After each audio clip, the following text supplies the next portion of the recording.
Bienvenidos a Primer Plano. Pues vamos a abordar en este primer segmento las dos renuncias que hubo a nivel de gabinete presidencial en esta semana.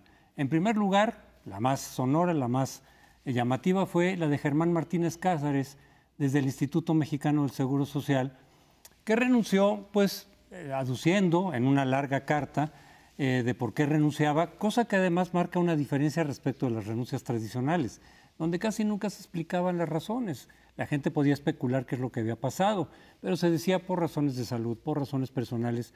Pero aquí él, de alguna forma, expresó claramente, punto por punto, su punto de vista de lo que estaba pasando en el Instituto Mexicano del Seguro Social, en el sector salud en general, y dice, yo no puedo seguir con esto, hay muchas deficiencias, no me hacen caso, he tocado puertas, no me han recibido, no puedo tomar decisiones, no me han dejado las decisiones fundamentales de distribución, de compra de medicinas, y por lo tanto yo vislumbro que esto se está deteriorando y se puede deteriorar aún más si no se cambia la forma de hacer las cosas.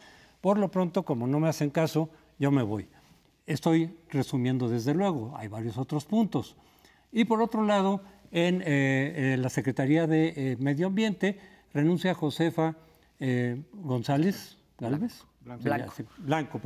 González Blanco, por razones muy distintas. Ahí fue simplemente por un acto de prepotencia al solicitar que detuvieran el vuelo donde ella tendría que ir a algún evento. Se detuvo el vuelo, se echó para atrás, en fin, la esperaron, afectando desde luego a los pasajeros, y ese acto de prepotencia lo pagó con su renuncia. Son razones muy distintas desde luego, pero que sí debería ser un motivo de ese tipo de actos de prepotencia de los políticos que ya no se aceptan en este gobierno. Pues por lo menos a algunos les pareció exagerada la sanción, pero creo que efectivamente esas cosas no se valen. Bueno, son razones muy distintas.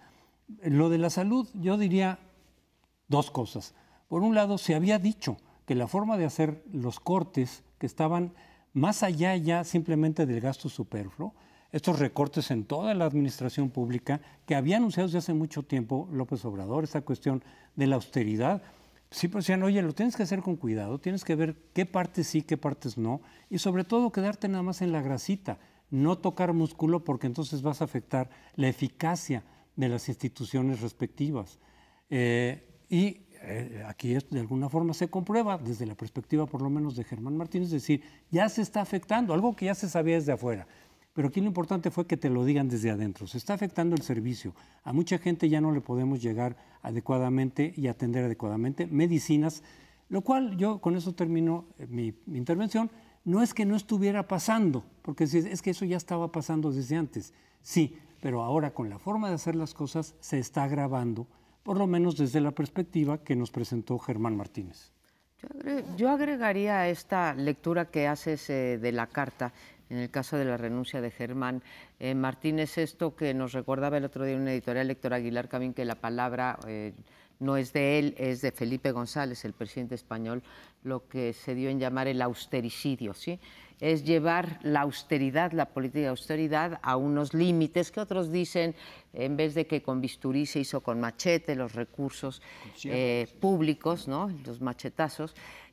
Pero vaya, se refiere a esto del austericidio, que es una combinación entre austeridad y homicidio, no suicidio, austericidio.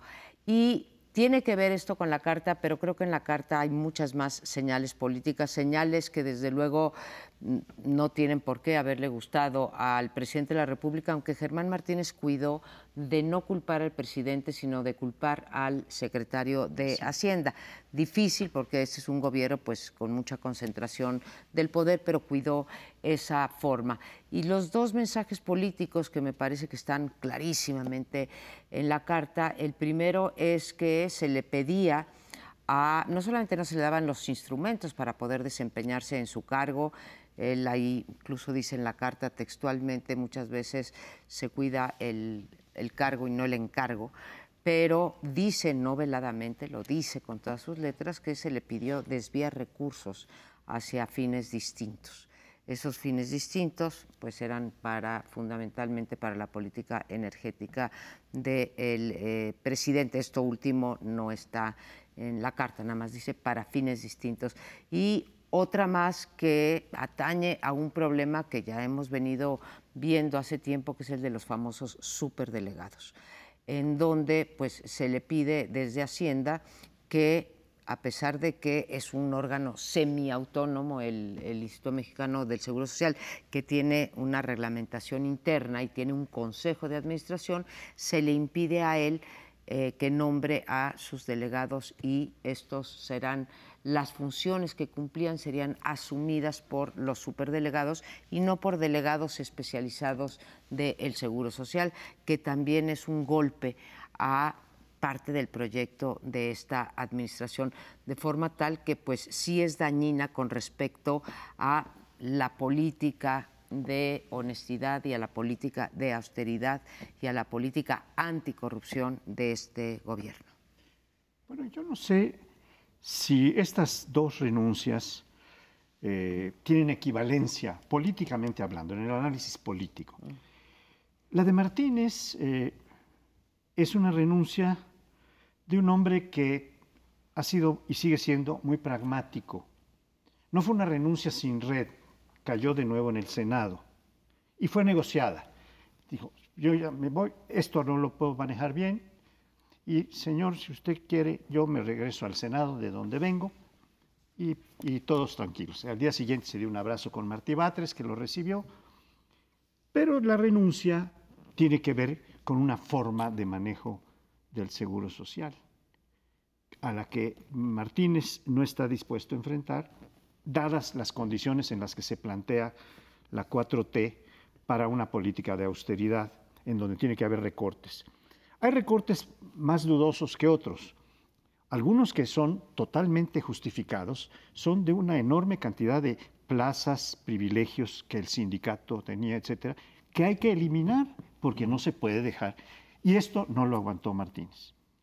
Recuerdo rápidamente que cuando en 2009 el candidato del Seguro Social, el secretario general del Seguro Social, iba a ser propuesto como diputado por el PRD, se adelantó Martínez, se fue a la asamblea del sindicato en Baja California y le ofreció el segundo lugar de la lista del PAN.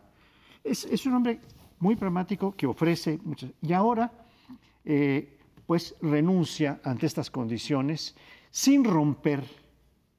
La otra renuncia es una renuncia aparentemente trivial. Yo no sé si genéticamente hereda doña Josefa González Blanco el autoritarismo del padre, que es uno de los hombres más autoritarios que yo recuerdo en la historia reciente de México. Fue secretario de Gobernación, al que le estalló el movimiento de 1994, fue gobernador de Chiapas y no estaba enterado de lo que ahí pasaba, teniendo la inteligencia del Estado a su favor.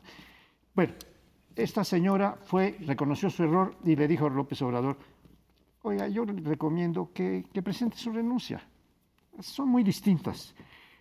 Pero al mismo tiempo, y aquí viene mi interpretación más de conjunto, estas son cuestiones que emergen de una confrontación que hay entre las distintas fuerzas que están representadas en el gabinete y en el gabinete ampliado, porque Martínez no es miembro del gabinete ampliado. Que van a seguir brotando. Hay diferencias muy fuertes de concepción, de entendimiento, ideológicas y pragmáticas en este gabinete que se armó tirando la red y recogiendo fauna buena y fauna de acompañamiento, alguna de las cuales no es muy buena. Entonces va a seguir habiendo problemas que veremos muy breve, en muy breve. Bueno, la carta puede tener varias interpretaciones. Una es la que da José Antonio, tomando lo que dice Germán al pie de la letra. Otra interpretación, la semana pasada Aguayo dijo, he tenido información de algunos médicos sobre los institutos de especialidad. Pues aquí yo en realidad no tengo normalmente información de ninguna fuente especializada, pero resulta que por un azar, puro azar, tengo otra versión, la pongo nada más sobre la mesa, y es de la compra de medicamentos. En la compra de medicamentos hay una cantidad enorme de dinero que no debería de gastarse. Que los medicamentos, por ejemplo, para el SIDA, se compran cócteles que ya no son necesarios, que se pueden hacer el tipo de cóctel con menos medicamentos, más baratos, pero entonces se afectan intereses enormes. Y la versión que... Cócteles quiere decir de quimioterapia. De quimioterapia, sí, no, cócteles sí. del otro, el otro también, pero no, los otros no los compra el seguro, esos se compran de fuera. Esos los consume. El punto está en que se sabe de esta, ya en la mañanera de hoy, en la de días pasados, de estas grandes consorcios, 3 o 4 grandes consorcios farmacéuticos que se ponen de acuerdo, le suplen al gobierno con unas ganancias formidables y que esto probablemente es lo que se quiso cortar. A la hora de cortar este tipo de estructura casi institucional entre farmacéuticas y el seguro o otro, no se listen, cuando se cortan, se ocurren desbalances y va a haber todavía unas fricciones. Pero que la razón básica es que no se quiso cortar desde el seguro social eso que ya se había creado desde hace mucho tiempo y que a la hora de cortar reaccionan. Esa es otra posibilidad. Y entonces estamos ante este momento crítico en el cual se tienen que quitar cosas del pasado que van a saltar para reacomodar de una mejor forma. Y lo de, nada más, lo de doña Josefina, pues sí, fue una mala decisión. Es una cosa secundaria, sí, pero muy simbólica. Pero habla del influyentismo, pero ¿no? es simbólica a fondo. Si el presidente decide que él va a deshacerse de su avión presidencial, al que tenía toda la razón de tenerlo, bueno, pues no puede aceptar que estas cosas sucedan y es realmente un accidente. Bueno, es una cosa secundaria. La renuncia seria es la del seguro. Yo creo que esa versión que planteas no es necesariamente contradictoria con la otra. Son elementos que pueden combinarse. ¿Por qué? Porque sí sabemos que la centralización del manejo de los dineros y de las compras es para combatir la corrupción, es para evitar costos excesivos. Ese es el propósito. Lo que pasa es que se había cuestionado los expertos en administración pública decir, sí, pero si todo lo concentras en la Hacienda y en la señora esta que maneja Raquel, los dineros, Raquel, se pueden generar precisamente estos entorpecimientos, cuello de botella le llaman, retrasos, que en materia de salud pueden ser muy delicados. Entonces el objetivo, de nueva cuenta, puede ser muy adecuado, terminar con la corrupción, que haya precios adecuados, justos, que no haya contratos privilegiados, pero de nuevo, hacerlo de tal forma que no afectes a los usuarios.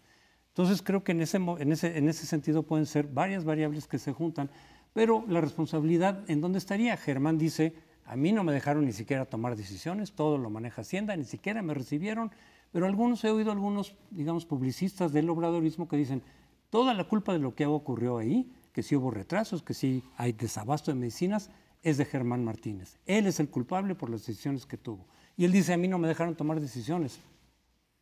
Ahí sí hay dos versiones. Necesitamos explicaciones a fondo. Ni qué duda hay de que hay corrupción en la compra de medicinas y colusión entre las principales farmacéuticas y ni qué duda hay que había grasa. Pero no podemos, esto no quiere decir que no se han hecho una serie de despidos justificados y que se ha bajado el sueldo y etcétera. Y creo que lo dice muy claramente y lo confirman los diferentes gremios que conviven, enfermeras, médicos, residentes, etcétera, etcétera, dentro del Seguro Social. Ahora, cuando, por ejemplo, Lorenzo, me dices lo de las medicinas, pues también hay que ver que ahorita el superdelegado de Jalisco se le dieron casi todos por adjudicación directa, 164 millones de pesos en compra de medicinas, Jalisco.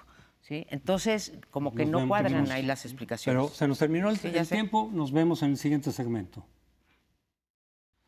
Durante los muchísimos años de campaña de Andrés Manuel López Obrador y ahora, pero con matices, digamos, con diferencias importantes porque ahora es presidente, ha habido enfrentamientos de Andrés Manuel López Obrador con la prensa. Cuando estaba en campaña hablaba mal de la mayor parte de la prensa y hablaba del cerco informativo que se le hacía para que no llegara él a la presidencia. Después hubo un interregno, no sé si ustedes estén de acuerdo conmigo, durante la transición en donde no fue un tema de debate público, pero desde que se instauraron las mañaneras, pues ha habido una relación, por decirlo menos, ríspida. Contaba yo en mi base de datos sobre las mañaneras que más de 1,100 veces ha hecho referencia a 3 palabras: prensa, periodismo y medios de comunicación. Entonces sí es un tema muy, muy presente en cantidad y en calidad, que es a lo que me quiero referir. Nadie puede negar que tenemos una prensa crítica. Yo creo que tampoco nadie puede negar que Enrique Peña Nieto tuvo una prensa muy crítica y programas como este también, en donde lo criticábamos constantemente, pero en esta ocasión el presidente, desde, digamos, lo que significa el pódium de todas las mañaneras, hace muchas referencias, a diferencia del resto de los presidentes, de medios y periodistas, y normalmente utilizando adjetivos pues, de mucha descalificación, derogatorios, como conservadores, fifís, neoliberales, corruptos, y el más reciente, que fue el de El AMPA del periodismo, pues que ha levantado un gran debate público desde que pronunció esto. Yo quisiera decir que desde luego que el presidente tiene derecho a la libertad de expresión, como la tenemos aquí. Yo creo que los 4 estarían de acuerdo conmigo que en Canal 11 jamás, siendo un medio público, nos ha dicho no critiquen o traten este tema o trátenlo de esta manera o no traten este tema, ¿sí? Ninguna cosa. Nosotros llegamos, nos sentamos y decidimos qué hacemos, en cuánto tiempo, etcétera, ¿no? Bueno, entonces habla de manera general, y lo dice con honrosas excepciones, del AMPA del periodismo, a raíz precisamente de la renuncia de Germán Martínez y de lo que es el sector salud, y pues esto ha causado gran revuelo. Se junta este hecho con la famosa lista que se pide a Presidencia, un particular, sobre los contratos que hay. Yo quiero decir que no sé por qué le hemos hecho tanto de escándalo. Esos contratos están hace muchos años, muchos, en Compranet. Lo puede buscar cualquiera que nos esté escuchando, teclea ahí Compranet y aparecen esas compañías. Entonces, no sé por qué tanto escándalo. Es perfectamente legal, lo cual no quiere decir que no sea reprobable. A mí me parece, voy a usar el lenguaje de Andrés Manuel López Obrador, inmoral, ¿sí?, que se gasten 10,000 millones en un sexenio en comunicación social y sin criterios ni nada. Pero es legal. De lo que no hablamos es del dinero debajo de la mesa, pero no se vale difamar, ¿sí?, y no presentar una denuncia. Bueno, pues lo que se presentó ahí fueron montos, ¿no?, a las empresas. Sí. Y empresas, nombres de las empresas. Nombres de las empresas y los personajes asociados a cada una de estas empresas. No hay que olvidar que hay una historia en México en torno a este tipo de periodismo que empieza muy temprano, desde el siglo XIX, y que adquiere enorme fuerza a final del XIX con esta relación tan peculiar entre el periódico más importante de la época, que fue El Imparcial, y el gobierno de Porfirio Díaz, pero no de todo el gobierno, sino con el secretario de Hacienda, que le pasaba sus dineros al dueño de El Universal. Se los pasaba sin... ¿Del Imparcial o del Universal? ¿Perdón? ¿Del Imparcial? Del Imparcial, perdón. El Universal... Sí, no existía, es de 18. Es el que viene a sustituir del Imparcial. Y cuando la revolución llega, no hay cambio. No hay cambio, se mantiene esto. En algún punto estaba yo viendo en uno de los archivos, por ejemplo, que Gobernación le manda a un periódico lo que debe de poner en la editorial. una defensa del gobierno. Bueno, pues es igual, sigue siendo lo mismo. Entonces tenemos una relación ya secular, por lo tanto hay una sospecha de que si te dan esos contratos para hacer publicidad, ahí hay una manera de favorecer a unos periódicos y no a otros periódicos. Yo lo que quisiera decir, a propósito de esto último que estabas planteando, es que podemos hablar del microchayo, que es el que se divulgaba normalmente, el que se da a un periodista para que le saquen una notita, evite decir tal cosa, y el macrochayo. Yo estoy haciendo una metáfora. El macrochayo es el vinculado con las empresas, el perfectamente legalizado, el perfectamente establecido hasta en Compranet consultable, como dices tú. Pero eso no quiere decir que allí detrás de esto no haya un armado para comprar elementos de los medios, de todos los medios electrónicos, la televisión, la radio, el cine y la prensa impresa, que cada día ha venido siendo más de microchayo que de macrochayo. En los tiempos de don Porfirio, a que tú te referías, pues todo el chayo, el único era la imprenta y era pequeño, era la prensa. Y también era la cárcel, porque no era chayo o te vas a ir, como podemos recordar, algunos periodistas que padecieron cárcel muy amplia. También podemos hablar del micro, ¿cómo se llama? El que le daban a los diputados, ¿dieta? No, el que tomaban como parte, moche. el macromoche y el micromoche.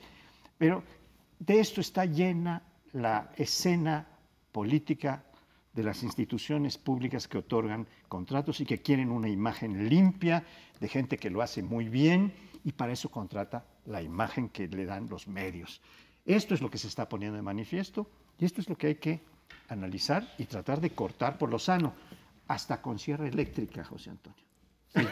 Porque esto es terrible. Pero por lo sano, en todo caso, si se quiere con el cuchillito, lo que sea, pero por lo sano. Hay que prohibirlo en la ley. Sí, desde luego que aquí veo de nuevo cuenta un esfuerzo importante de limpiar todo eso. Por supuesto que ha habido esos fenómenos desde siempre en la historia de México. Hay ese intercambio de dineros, de presupuestos, de publicidad, esperando pues, un trato más suave, un trato más favorable en los medios distintos. Pero aquí parte del asunto de esta lista, algunos de los que se han quejado, es decir, solamente es el 1% del dinero que se dio, aparece solamente la cantidad del 1% y todo lo demás va a abarcar a otros medios. Seguramente van a estar, por ejemplo, la jornada que sabíamos que estaba en dificultades financieras y que recibía también publicidad de gobierno. Es decir, en otros, y vamos a poner a la jornada como alguien fifí que estaba, pues no, pues sabemos la jornada cuál ha sido su línea crítica de izquierda, y podemos mencionar otros medios. Entonces, si se parte de la premisa, que así a veces parece que se maneja lo de esta lista, de que recibir fondos de gobierno automática y necesariamente implica que ya te rendiste ante el gobierno y que vas... pues entonces abarca casi todos los medios, seguramente, cuando se vea. Entonces tiene que haber ahí matices. Por ejemplo, en un artículo que me interesó mucho de Jacqueline Pechard el día de hoy, quien fue presidenta del IFAI, dice, es que si presentas una lista sesgada, donde no está toda la información, puede ser hasta peor que la transparencia, porque se le puede adjudicar una intencionalidad política, porque dejas a unos adentro y otros afuera. Entonces, a mí mi propuesta general sería, que ya le hemos dicho varias veces, es... sí, que se corrijan esas cosas, por supuesto, entre otras formas, con una comisión que sea autónoma, lo que había ofrecido Peña Nieto y que no se cumplió, pero que ojalá se cumpliera. Una comisión autónoma para distribuir esos recursos, que sean menos, por supuesto, y ya son menos, que bueno, porque fueron muchísimos, son excesivos, que se distribuya con criterios claros, decir, ¿por qué le das más a este medio que al otro? Por rating, dicen, o por cualquier otra cosa, pero para quitarle al gobierno la tentación, que yo creo que todos los gobiernos del mundo pueden tener esa tentación, de distribuir esos recursos con discrecionalidad para tratar de ganar lealtades o para castigar críticas, quitarle esa tentación a cualquier gobierno. Yo no confío simplemente en que los gobiernos digan yo sí tengo una moral y los demás no. Yo prefiero el desarrollo institucional para quitar la tentación a cualquier gobierno de cualquier partido que no haga uso discrecional de esos recursos para comprar lealtades o castigar críticas. Yo haría incluso otra propuesta aún más radical, ahora la planteo, pero tienes razón, Lorenzo, esto no cambió con la revolución y esta relación medios política siempre ha sido muy perversa porque los medios dependen, o la mayoría de los medios dependen económicamente del dinero que le da el Estado. Decías, no cambió y a 6 meses de gobierno no hemos tampoco tenido un cambio, pero ni siquiera una propuesta de cambio. Como bien recordaba José Antonio, Peña Nieto quedó a deber eso, incluso cuando se legisló, que se llamó la Ley Chayote, se legisló 3 años después y porque la Suprema Corte de Justicia así lo obligó, ¿sí? Y entonces salió la Ley Chayote, no estábamos de acuerdo. De ahí pasamos a este gobierno en donde se prometió también regular. Lo que tuvimos a principios de abril fue una cosa que se llamó el acuerdo para una nueva política de comunicación. Y ahí dice que habrá criterios objetivos, pero nada más. Objetivos, punto, y van a más la propuesta. Yo pienso no solamente que se debe de reducir, no solamente que la lista debería estar completa, porque lo mismo recibió la jornada que Animal Político, que fue muy crítico de Peña Nieto con Daniel Moreno al frente, sino que deberíamos de acabar con el dinero gastado en publicidad oficial. Se debería de reservar únicamente para campañas de protección civil, de vacunación, de desastres. Y a lo mejor usar espacios públicos. Y no publicidad. Perdón, pero yo quiero recordar eso de que no ha habido cambios, pero ha habido varios intentos de cambios. Yo tengo uno muy presente. Aquí, porque en cuando el de López. entró en la 57 legislatura de la Cámara de Diputados, en relación con los medios y la Cámara de Diputados, se hizo toda una cancelación de políticas en donde se daba periodista por periodista, venta de planas, etcétera. Se hizo un arreglo con todos los medios, se transparentó para que se publicara un número de páginas con los intereses de la Cámara, lo que estábamos discutiendo, lo que estábamos debatiendo. Y esto redujo mucho el gasto y lo encaminó hacia donde debe hacerse y lo transparentó. En cuanto llegó a la siguiente legislatura, esta legislatura fue controlada por 4 partidos de oposición y íbamos a cancelar lo que hacía el PRI anteriormente. Y lo cancelamos. Una legislatura, a la siguiente legislatura nos lo volvieron a cambiar. Eso es lo que pasa, que a veces hay intenciones de cambio y pasos para hacer cambio, pero en algún momento se regresa. Ahora, se dedicaban a eso. ¿Querías decir algo? Nos quedan 15 segundos. Se dedicaban a eso, pero yo tampoco sé por qué tiene que andar el Congreso, sí, utilizando los espacios para decir, oye, Morena propuso no sé qué, o el Verde, o el PRI, o el PAN, o cualquiera de ellos. Yo creo que debería de ser para cosas de utilidad pública y nada más. Es un tema que da para mucho. Nos vemos, regresamos en un momentito. El día de ayer, domingo, hubo una serie de atentados en el estado de Michoacán concentrados del cártel Jalisco Nueva Generación, que con sus camionetas en la puerta de las cuales estaba la identificación, así como se identifica Secretaría de Hacienda, Secretaría de Seguridad Pública, etcétera, así estaba Cártel Nueva Generación con sus iniciales, para decir, esto lo estamos haciendo nosotros, no hay ningún embozo, no hay ninguna gana de tapar aquello. Es el Cártel Jalisco Nueva Generación. Mató policías en Zamora, creo que 6, mató ciudadanos que andaban por la calle, baleó la casa del alcalde, después tuvieron otro acto un poco menos grave, pero también muy severo, en Uruapan. Y esto me recuerda que, pues esto no es nuevo. En realidad el cártel Jalisco Nueva Generación quiere tomar las plazas y la posición que tenía el cártel del Chapo Guzmán. Y es lo que ha ido haciendo. En alguna forma, el Chapo Guzmán dominaba toda la parte de Jalisco con su organización, pero ahora que el Chapo está en caída, en declinación, el cártel Nueva Generación está avanzando, pero de una manera muy violenta, probablemente tan violenta como las del Golfo, como la de los Zetas, o más. Y ha tomado muchas plazas de una manera brutal, pero además está retando directamente al Estado. Recuerdo un evento de hace ya como año y medio, todavía en el sexenio pasado, donde el cártel Nueva Generación salió y presumió que bajaba un helicóptero donde iban militares era esto mismo. Eso no es novedad, pero esto ha venido aumentando, incrementándose en términos pues, progresivos muy, muy amplios, lo cual pues está poniendo la señal de que eso es algo que hay que atender con la Guardia Nacional, probablemente. Como señal, claro que hay que atenderla. Eso de poner el logo en las camionetas, y que son muchas camionetas, quiere decir que tienen el control territorial. Y en la definición de Estado, cualquiera que tomemos, una de las características del Estado a la que decir no puede renunciar es a tener el control del territorio. Y cuando alguien le reta de esa manera y con eficacia, entonces, ¿qué le pasa al Estado? ¿Existe? ¿Deja de existir? ¿Se convierte en otra cosa? Lo pongo nada más como una pregunta, pero es un desafío de muchísimo fondo y que el gobierno y la sociedad mexicana tienen ya que resolver. No se puede continuar de esta manera. ¿Prolongamos esto?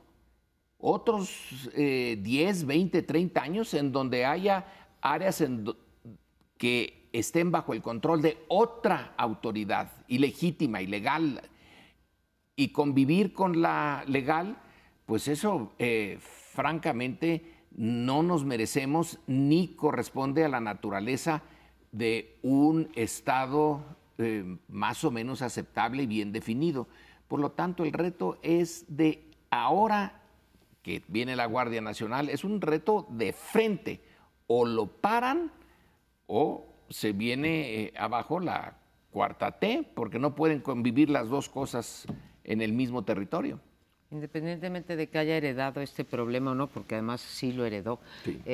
Se ha ido, ha crecido, pero tampoco podemos decir que el crecimiento de la inseguridad y de la violencia se deba a medidas que ha tomado López Obrador. No, yo creo que está teniendo el crecimiento, pues, no sé si decir natural, inercial. porque ya en esto no hay nada de natural, pero inercial, a lo Inercial. mejor inercial, ¿no? Entonces, sí lo heredó y sí ha seguido creciendo, no lo ha podido reducir. Yo, ¿qué más quisiera que se atendiera, Lorenzo, de inmediato? Porque no se puede permitir que lo que le da nacimiento al Estado, lo que le da el origen al Estado es precisamente que el monopolio sobre el territorio, ¿no? Nacional. ¿Cómo hacerle? ¿Será la Guardia Nacional el camino? A mí me parecería que lo de la Guardia Nacional quizá un poco más organizado que antes, pero es la misma estrategia que la que tuvo antes Peña Nieto y antes Calderón. Yo no creo que ni Calderón ni Peña Nieto hubiesen querido que este problema siguiera creciendo y les hubiera encantado colgarse la medalla de que pacificaron al país. Nos ha prometido Durazo que en 6 meses se verán resultados y que en 24 entregará un país en paz.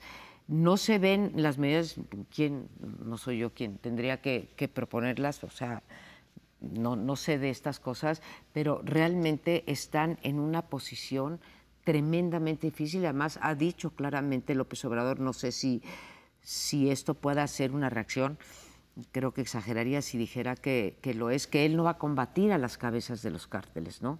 Y aquí está el cártel de Nueva Generación con su cabeza diciendo, aquí estamos, y aquí están mis siglas, y hágale como quiera.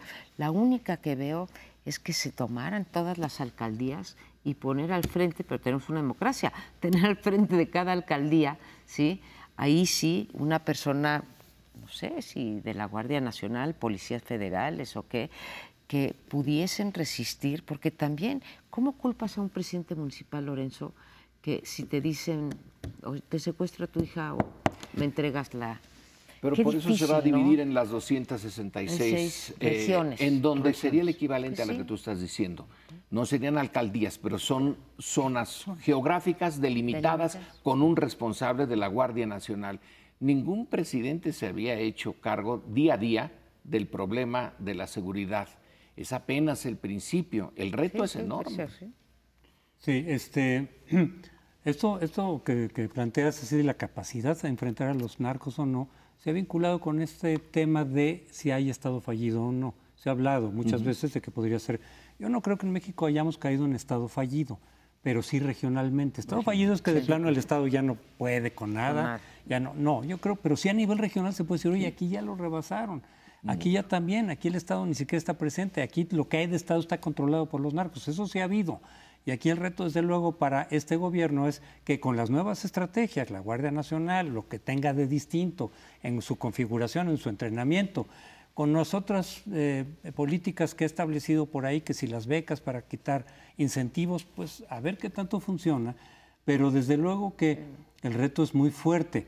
Y eso que propones, que quizás se combine con lo que sí va a haber de estas secciones, sería un poco el estado de excepción, que a veces se justifica por lo menos a nivel regional. Es decir, si aquí en términos de democracia y de civilidad ya se les fue del control y se convierten en mini estados fallidos, a lo mejor el estado de excepción es el que puede retomar el control, poner orden. Y solamente otra idea más que retoma hoy en su artículo nuestro colega Leonardo Curcio. Se ha hablado también de platicar y de aplicar estrategias de diálogo, como en otros países, pero lo que dice Curcio, y yo estoy de acuerdo, es muy distinto establecer esas mesas de diálogo para llegar eventualmente a acuerdos con las guerrillas, por ejemplo, porque son de tipo político, que con los narcos que están dispersos, que están peleados entre ellos, que no hay ninguna base de legalidad. Si hay esa idea en el gobierno de establecer, pues, como se ha mencionado de vez en cuando, ese tipo de acuerdos y de amnistías y demás, con el narco es casi imposible o prácticamente imposible. Eso que dices, José Antonio, de plantear casos de excepción está jurídicamente, constitucionalmente previsto. Es posible suspender las garantías individuales, el respeto a los derechos humanos en todo el país o parcialmente. Lo dice expresamente la Constitución. En aquellos estados o territorios en donde ya, pues una parte del Estado es fundamental, es el territorio. Es más importante la población, pero el otro elemento es el territorio. Ahí está totalmente controlado. En estados como Tamaulipas, en regiones de algunos estados, Nuevo León, Coahuila, Chihuahua, Guerrero, Jalisco, Veracruz, bueno, ya son, ahí se puede suspender. La suspensión de derechos humanos y de garantías se puede hacer, de acuerdo con el artículo 29, por cada estado, y se puede hacer por partes, ir a lo más peligroso, suspender, hacer una limpia y seguir con nosotros, porque no hay fuerza que pueda con todos a la vez. Pero esto implica un nuevo plan de inteligencia, no solo la entrada de las Fuerzas Armadas, llámese Guardia Nacional o como se llame, sino una nueva inteligencia que implica algo que tratamos en un programa anterior, la cancelación de los privilegios económicos, de las finanzas, como lo está haciendo Santiago Nieto Castillo, con diversas cosas. Pero habría que hacerlo muy particularmente con el cártel Jalisco Nueva Generación, porque es el que está repuntando como el mayor y el más peligroso y el más agresivo de los cárteles. Sería de lo más interesante saber cuál es la visión de largo plazo de este cártel, porque la idea de hacer tan obvio su reto, antes en otras circunstancias, en otros tiempos, se le retaba pero no se decía, se mantenía discreción, se trataba de evitar que se viera. Aquí hay un esfuerzo por hacerse visibles, por decir aquí estamos nosotros, a ver, búsquenos. ¿Qué es lo que pretende una organización de esa naturaleza? ¿A dónde lleva la lógica? La lógica lleva a tener el poder, todo el poder, porque si ya los reta armados en una zona, es decir, aquí vamos a ser el gobierno nosotros. ¿Ese es su proyecto? Lástima que no puedan venir a una mesa como esta para que nos lo digan. Pues no sé. Pues no sí, sé digo, realmente su proyecto es ir abarcando cada vez mayores proporciones del territorio. Uno de los problemas creo que tenemos para poder hacer una política coherente es que ni siquiera sabemos qué proporción, por ejemplo, de las presidencias municipales están tomadas, porque se manejan cifras que van del 20% al 60%. Entonces tendríamos que tener, por principio, eso, ¿no? Bien, pero vamos a tenernos que ir a otro bloque. Este es un tema que necesariamente vamos a seguir tocando en otras ocasiones, porque es un tema que aparece agresivamente y tiene que analizarse mucho más a profundidad. Nos vamos a un siguiente bloque, los esperamos. Bueno, vamos a terminar con este evento que fue la visita de Marcelo Ebrard, nuestro canciller, nuestro secretario de Relaciones Exteriores, a Estados Unidos para tener una entrevista a fondo con el secretario de Estado, con el señor Pompeo. La temática es muy importante para ellos y para nosotros. La temática es cómo atacar de fondo el problema que en estas circunstancias, en el aquí y ahora, está creando una tensión política que va a veces en ascenso. ¿Cómo detener la migración de personas que vienen del Triángulo de Centroamérica, Guatemala, Honduras, El Salvador, y que México propone de una manera bastante lógica? Vamos a desarrollar tanto el sur de México como esta parte de Centroamérica para atacar de raíz el problema del desempleo, del no tener destino muchas gentes en esas zonas. Realmente no tienen destino. Pero resulta que cuando nuestro canciller llega allá, dicen que el secretario de Estado lo llamó Trump en ese momento. Y que bueno, pues no tenía más remedio que dejar a un segundo de a bordo la entrevista con Marcelo. ¿Qué es lo que quiere Estados Unidos? ¿Qué pretende? ¿Quiere arreglar el problema o no lo quiere arreglar? ¿O quiere mantenerlo? Porque le conviene. Porque ahí hay un pretexto para cada vez que sea necesario, entonces explotar y decir y señalar con un dedo acusador: México no está cumpliendo con lo suyo. Es una pregunta.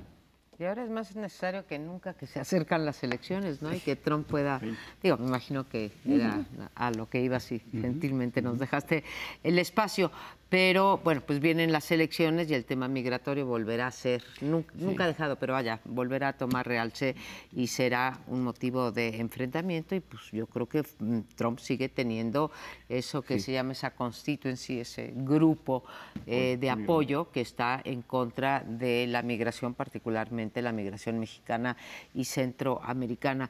Y a mí me preocupa la pregunta que haces al final, porque creo que, bueno, Estados Unidos nos ha tratado muy mal con respecto a ese problema, a esos problemas que son de las dos naciones, como el tráfico de armas, sí, que es de allá para acá, desde luego el tráfico de narcóticos, que es de acá para allá, la migración, etcétera. Pero lo que me sorprende es el maltrato también abierto, público, que nos ha dado Trump, y la respuesta del presidente López Obrador. La última declaración la hizo la semana pasada, y dijo: no me voy, a ver, ya que les quede claro, no me voy a pelear con ese señor. Yo no sé qué hubiéramos pensado si eso lo hubieran dicho otros presidentes con menos legitimidad, pero el trato ha sido recurrente, no solamente en declaraciones, sino en acciones, aunque tenemos la fortuna de poder decir ahorita que retiraron los aranceles del acero. Pero este gesto que tuvieron con el canciller fue un gesto de decir: ¿saben qué? Sí, para nosotros no nos importa, o no nos importa en sus términos. Nosotros decimos cómo, cuándo y dónde. Realmente es un maltrato que creo que merecería, sí, un extrañamiento, una reacción por parte del gobierno y en particular del presidente. A mí esta propuesta de destinar una cantidad de recursos a Centroamérica, de generar desarrollo, de dar incentivos para que la gente se quede ahí, me parece que tiene todo el sentido del mundo. Desde luego estratégicamente, y saldrían ganando todos, creo yo, es de esos proyectos en los que gana todos. Estados Unidos porque tendría entonces ya menos presión sobre su frontera. Nosotros, desde luego, porque estamos en medio, aparte de nuestra propia migración, pero estamos en medio de la migración centroamericana y Estados Unidos, generando unos problemas diplomáticos, sobre todo con Estados Unidos. Y los propios centroamericanos, por supuesto, que también tendrían mucho que ganar. Esta racionalidad que ya no sería económica de Estados Unidos, decir: pues no me interesa tu programa, seguimos así, para tener un elemento de golpeteo. Si fuera solamente electoral, no estoy seguro si es solamente electoral o algo de estrategia más de fondo geopolítica o qué sé yo, pero supongamos que es solamente electoral de aquí a la elección presidencial del año que viene, porque le da muchos elementos para decir, vean los mexicanos y los migrantes y no los paran y a nosotros nos están fastidiando. Si eso fuera, si ganara Trump, espero que no, pero si ganara Trump el próximo año, a lo mejor ahí ya tendría que decir, ya esto me sirvió para lo electoral, ya gané otra vez, y entonces ahora sí vamos a tratar de darle una solución más de fondo, si eso fuera, pero podría ser alguna otra cosa más de fondo, de tipo de una presión permanente, de un instrumento de palo y zanahoria con México, para que por otros problemas también siempre tengan ese elemento de decir, pero ustedes no nos están cumpliendo ahí. No sé hasta dónde llegaría esa racionalidad estratégico-política de Estados Unidos para que las cosas sigan como están, para no tratar de darles algún tipo de solución.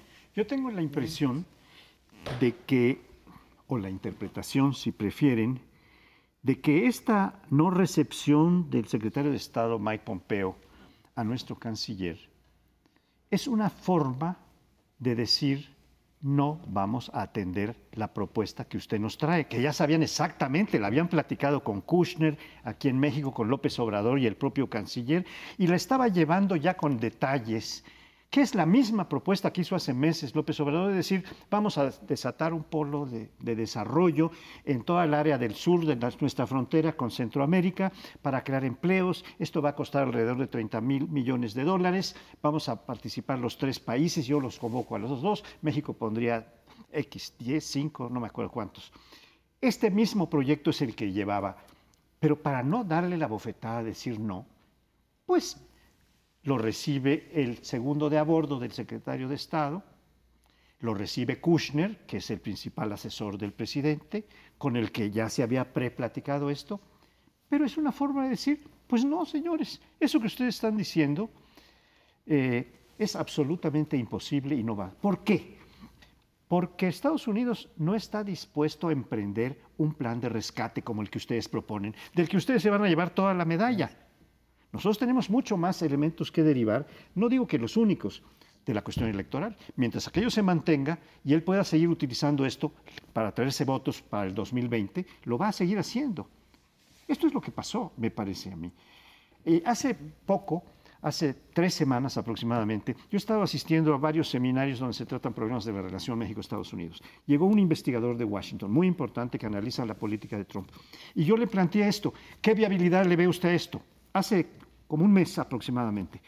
Y me dijo, no plan Marshall at all, no, nada de plan Marshall, no va a haber rescate, olvídense de eso los mexicanos, eso no va a pasar. Era una gente muy reputada, no me acuerdo su nombre, un investigador de primera línea que se encarga de cuestiones del Departamento de Estado. Bueno, es muy claro el asunto, ¿no?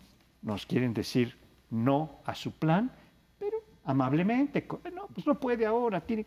Pero no fue amable, no fue amable porque amable, lo digo entre comillas. Para ser congruente con lo que tú dices, simplemente le hubiera mandado un mensaje, no lo voy a recibir, y entonces Marcelo no hubiera ido.